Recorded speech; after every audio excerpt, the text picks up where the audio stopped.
ಅಣ್ಣ ಅಂದರೆ ಶಿವಣ್ಣ, ನಾಡು ಅಂದರೆ ಕರುನಾಡು. ಅಭಿನಯಕ್ಕೆ ಒಬ್ಬ ಚಕ್ರವರ್ತಿ, ಅದು ಸುದೀಪಣ್ಣ. ಕರುನಾಡಿಗೆ ಒಬ್ಬ ಚಕ್ರವರ್ತಿ, ಅದು ಶಿವಣ್ಣ. ಓಕೆ, ಖುಷಿಯಾಗಿದೆ ಏನಂತಂದರೆ ಶಿವಣ್ಣನ ಈ ಥರ ನೋಡೋಕ್ಕೆ ತುಂಬ ಖುಷಿ.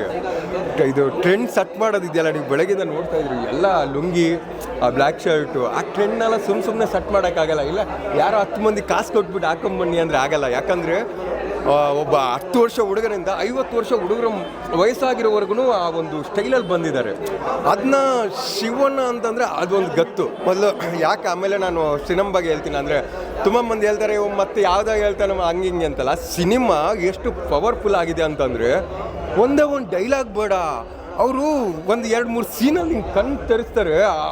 ಅದು ನೋಡ್ತಾ ಇರ್ಬೇಕಂದ್ರೆ ಹಿಂಗೆ ಕುತ್ಕೊಂಡಿದ್ದೀವಿ, ಕೈದು ಎಲ್ಲ ಕೂದಲು ಹಂಗೆ ಎದ್ದಿದೆ, ನಮಗೆ ಗೊತ್ತಾಗದೆ ಬಂದಿರೋ ವೈಬ್ರೇಷನ್ ಅದು. ಅಂದರೆ ಆ ಫಿಲಮ್ಗೆ ಅಷ್ಟು ಪವರ್ಫುಲ್ ಇದೆ ಅಂತ. ಅಂದರೆ ಒಬ್ಬ ಮನುಷ್ಯ ಸೈಲೆಂಟ್ ಆಗಿರ್ತಾನೆ ಅಂತಂದರೆ, ಸೈಲೆಂಟ್ ಆಗಿದ್ದೀನಿ, ನೀನು ನನಗೆ ಹೊಡಿತೀಯ, ನಾನು ಸೈಲೆಂಟ್ ಆಗಿದ್ದೀನಿ, ನೀನು ಮತ್ತೆ ನೀನು ನನಗೆ ಹೊಡಿತೀಯ, ನಾನು ಸೈಲೆಂಟ್ ಆಗಿದ್ದೀನಿ ಬಿಡಪ್ಪ, ನನಗಿದೆಲ್ಲ ಬೇಡ, ನೀನು ಹೊಡಿತೀಯ. ಒಂದೇ ಸಲ ನೀನು ಒದೇನ, ನೀನು 10 ಹೊಡೆದಾಗಿ ನಾನು ರಿಟರ್ನ್ 1 ಹೊಡೆಯೋ ಇದೆಯಲ್ಲ, ನೀನು 10ಕ್ಕಿಂತ ಇದು 1 ಪವರ್ಫುಲ್ ಆಗಿರುತ್ತೆ.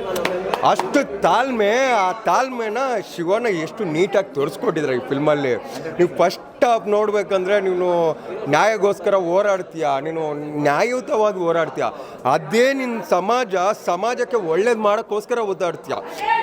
ಅದೇ ಸಮಾಜ ನಿನ್ನ ಒದ್ದಾಡೋದನ್ನು ನೋಡೋದೆ ನಿನ್ನ ರಿಟರ್ನ್ ಆಗಿ ಒಂದು ಯಾವುದೋ ಒಂದು ಕೈಗೊಂಬೆಯಾಗಿ ನಿನಗೆ ರಿಟರ್ನ್ ಆಗುತ್ತೆ ಅಂತಂದರೆ, ನಾನು ನಿನಗೆ ಅದೇ ಉಲ್ಟಾ ಕಳ್ಳನ್ನ ತೆಗೆದಾಗ ಏನಾಗ್ಬೋದು ಅನ್ನೋದು ಅದು ಭೈರತಿ ರಣಗಲ್. ಅದನ್ನೇ ಹೇಳಿದ್ನಲ್ಲ, ಆ ಕಣ್ಣು ಆ್ಯಕ್ಟಿಂಗು ಅದು ಒಂದು ನಮಗೆ ಕೆಲವರಿಗೆ ದೇವರು ಕೊಟ್ಟ ಕಲೆ ಅಂತೀವಿ. ಒಂದು ಉಪೇಂದ್ರ ಸರು, ಅದು ಆ್ಯಕ್ಟಿಂಗ್ ಅಲ್ಲ, ಅದು ಒಂದು ಡ್ಯಾನ್ಸು ಅಂತೀವಿ ಉಪೇಂದ್ರ ಸರ್ನ, ಅದರಲ್ಲಿ ತೋರಿಸ್ಬಿಟ್ಟಿದ್ದಾರೆ.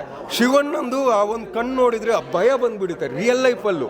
ಅಂದರೆ ನಾನು ಹೇಳ್ತಾ ಇರೋದು ಸಿನಿಮಾ ಅಂತಲ್ಲ, ಅವ್ರು ಎಷ್ಟು ಲವ್ಲಿ ಆಗಿರ್ತಾರೋ, ಎಷ್ಟು ಕಾಮಿಡಿಯಾಗಿ ನಾವು ನೋಡಿದಂಗೆ. ನಾನು ಅವ್ರನ್ನ ತುಂಬ ಪರ್ಸ್ನಲ್ ಆಗಿ ಎದುರುಗಡೆ ನೋಡಿದಾಗ, ಕೆಲವೊಂದು ಫಂಕ್ಷನ್ಗಳಲ್ಲಾದರೂ ಅಷ್ಟೇ, ಅಪ್ಪ ಹಿಂಗೆ ನೋಡಿದಾಗ ಒಂದೊಂದು ಸಲ ಆ ಮಕ್ಳ ಹತ್ರ ಖುಷಿಯಾಗಿ ಆಡ್ತಾ ಇರ್ತಾರೆ.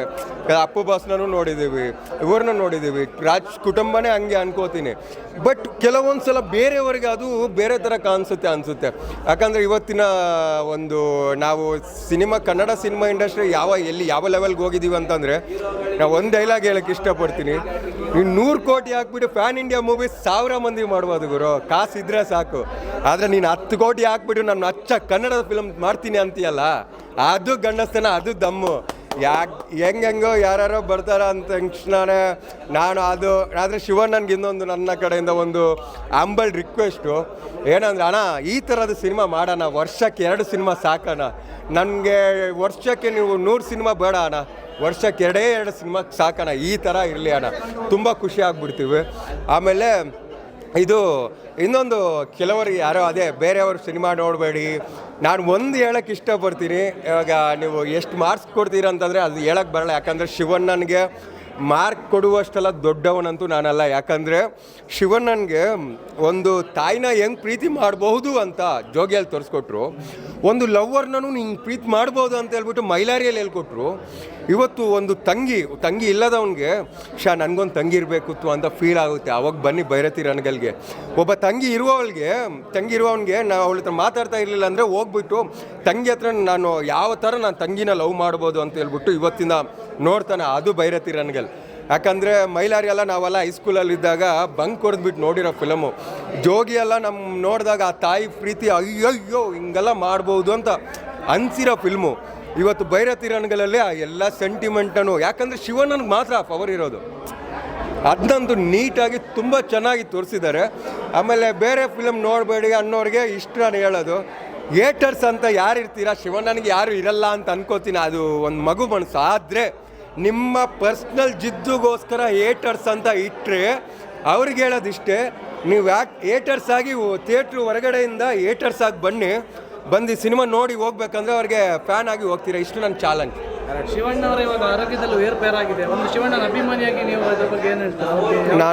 ನಾನು ನನ್ನ ಸುದೀಪಣ್ಣನ ಅಭಿಮಾನಿ ಕಡೆಯಿಂದ ನಾನು ಸುದೀಪಣ್ಣನ ಎಷ್ಟು ಪ್ರೀತಿಸ್ತೀನಿ ಅಷ್ಟು ಸುದೀಪಣ್ಣನ ಪ್ರೀತಿಸೋರ ಕಡೆಯಿಂದ ಎಲ್ಲರೂ ಶಿವಣ್ಣನ ಅಷ್ಟೇ ಪ್ರೀತಿಸ್ತಾರಂತ ಅನ್ಕೋತೀನಿ.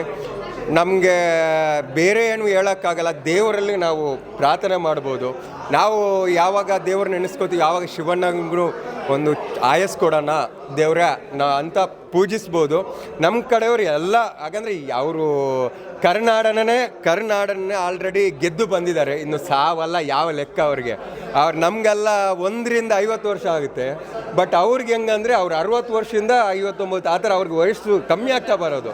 ಸೊ ಅವ್ರಿಗೆ ಏನು ಆಗಲ್ಲ ಅಂತ ಹೇಳ್ಬಿಟ್ಟು ಒಂದು ಯಾಕೆ ನಾವು ಏನಕ್ಕೆ ನೆಗೆಟಿವ್ ಆಗಿ ಏನಾಗುತ್ತೆ ಭಯ ಪಡಬೇಕು. ಶಿವಣ್ಣನೇ ಬಾಯ್ಬಿಟ್ಟು ಹೇಳಿದಾರಲ್ಲ, ಭಯ ಪಡೋದು ಬೇಡ ಅಂತ ಹೇಳ್ಬಿಟ್ಟು ಧೈರ್ಯದಿಂದ ಇರೋಣ. ಅವ್ರ ಜೊತೆ ನಾವು ಆಲ್ವೇಸ್ ಇದ್ದೀವಿ. ಆ ಥರ ಕೆಟ್ಟ ಗಳಿಗೆ ನಾವು ಬದುಕಿರುವವರೆಗೂ ಯಾವುದಾದ್ರೂ ಒಂದು ಆ ಥರ ಕೆಟ್ಟ ಗಳಿಗೆ ನಮ್ಮ ಕಿವಿಗೆ ಬೀಳದಂಗೆ ದೇವರು ಶಕ್ತಿ ಮತ್ತು ಕಾಪಾಡಲಿ ಅಂತ ಹೇಳ್ತೀವಿ.